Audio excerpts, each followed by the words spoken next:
Everybody. So I was looking at your homework and looking at some of your questions that you guys had on your 3-2-1 from Monday. So I thought I would take the opportunity to answer a few of your questions. So really quickly, somebody asked, what is the largest hail ever recorded? So I looked it up.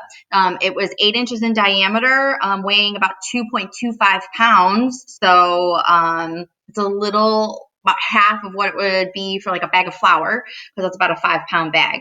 And it was in Bangladesh, India in 1986. So that's kind of cool.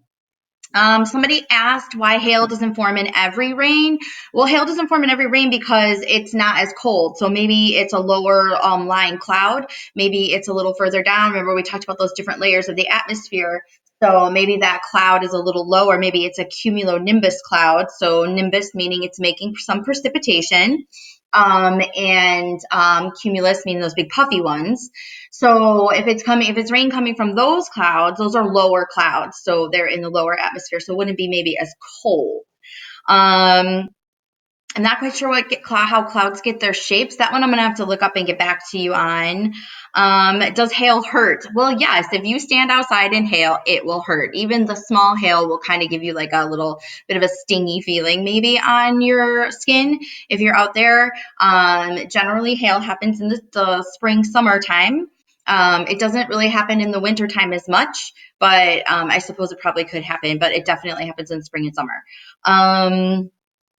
It doesn't usually hail for a very long time. It's just, so what happens is, as Mr. Hames explained before, and I think I've explained once or twice on here. So hail is basically like a raindrop caught in a cloud, and it's bumping around in there. It's real volatile in those clouds. And so what it does is it goes up and down, up and down, up and down. It gets caught in that updraft or that wind current.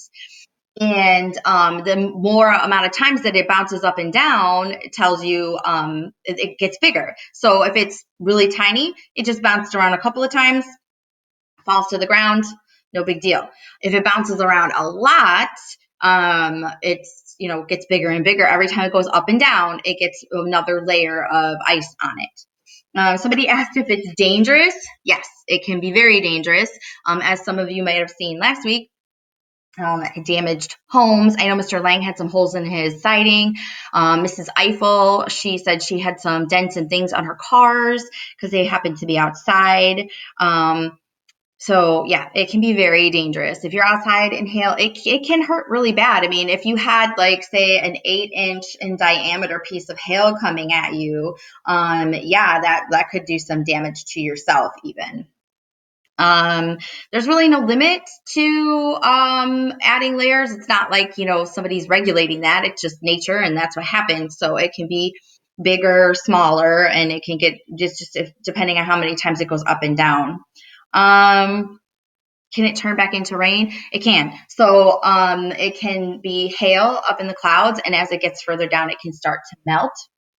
And then what happens is then it just becomes rain again. And why does it have a sphere shape? Somebody asked that too. Because it's kind of spinning in there as well. So it's spinning and bouncing, and that's why that happens. I got a couple of cool pictures here that some of you posted. Obviously, I didn't take all the pictures. You guys did a really great job with that, though, by the way. I really enjoyed looking at those, looking at your questions and things like that. But here's a really large piece of hail. So you can see here there's a $20 bill. So, and it's really cool because it's got a lot of spikes on it. So you can see how it was really bouncing around. So I would imagine that that would do some serious damage. This is just cool lightning. My family really enjoys watching lightning. I think in another life, my husband and daughter and son were weather chasers or something, because they really enjoy looking at those kinds of things when it's tornadoing out.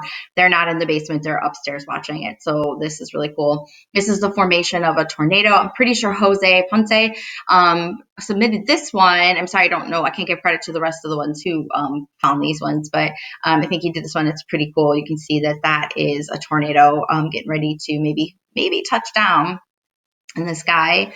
And then again, some just really cool lightning. So I will post that with this as well if you want to kind of check those out.